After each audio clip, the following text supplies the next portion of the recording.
కూటమి తరపున ఎన్నికల్లో పోటీ చేసిన వ్యక్తే నకిలీ మద్యం ఫ్యాక్టరీ రన్ చేస్తున్నాడని ఆరోపిస్తున్నారు వైసీపీ నేత భూమన కరుణాకర్ రెడ్డి. ఫ్యాక్టరీ బయటకు రాకుండా ప్రభుత్వం ప్రయత్నం చేసింది అని చెప్తున్నారు భూమన. రాష్ట్రం అంతా టీడీపీ నాయకులు చేస్తోన్న దందా ఇదే అంటూ ఆరోపిస్తున్నారు ఆయన.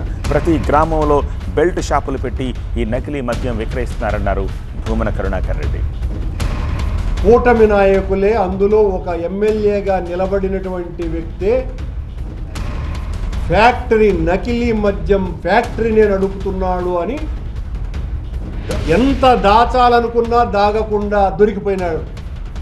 ఈ ప్రభుత్వం అతన్ని ఆ ఫ్యాక్టరీని బయటికి రాకుండా విశ్వ ప్రయత్నం చేసినా ఆగలేకుండా పోయింది. ఈ పరిస్థితి తంబళ్లపల్లిలో దొరికినారు కానీ రాష్ట్రమంతా తెలుగుదేశం పార్టీ నాయకులు చేస్తున్నటువంటి దందా ఇదే. నేను మొదటి నుంచి చెప్తూనే ఉన్నాం, మేము ఈ రాష్ట్రంలో మద్యం ఏరులై పారేటట్టుగా చేస్తున్నారు ఈ కూటమి పాలకులు. వీళ్ళ ఆధ్వర్యంలో ప్రతి గ్రామము, ఈ రాష్ట్రంలో ఉన్న 45,000 గ్రామాలలో బెల్ట్ షాపులు వెలిసినాయి. ప్రతి బ్రాండీ షాపు ఒక బారుగా మారిపోయిందేనని సాక్ష్యాధారాలతో కూడా మేము నిరూపించినాం.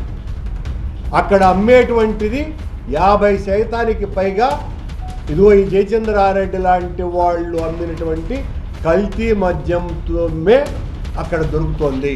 వైఎస్సీపీకి సంబంధించినటువంటి నాయకులు దాని మీద పెద్ద ఎత్తున గొడవ చేస్తే దొరికినటువంటి విషయం అన్న సంగతిని గుర్తు చేస్తున్న ఈ సందర్భంగా ప్రతి నియోజకవర్గంలోనూ కూడా ఇలాంటి small scale industry Telugu Desam Janasena party నాయకులు నడుపుతున్నారు అన్నటువంటి విషయాన్ని చెబుతూ వాళ్ళనందరినీ వెలికి తీసి వాళ్ళనందరినీ మీద కేసులు పెట్టమని చెప్పండి.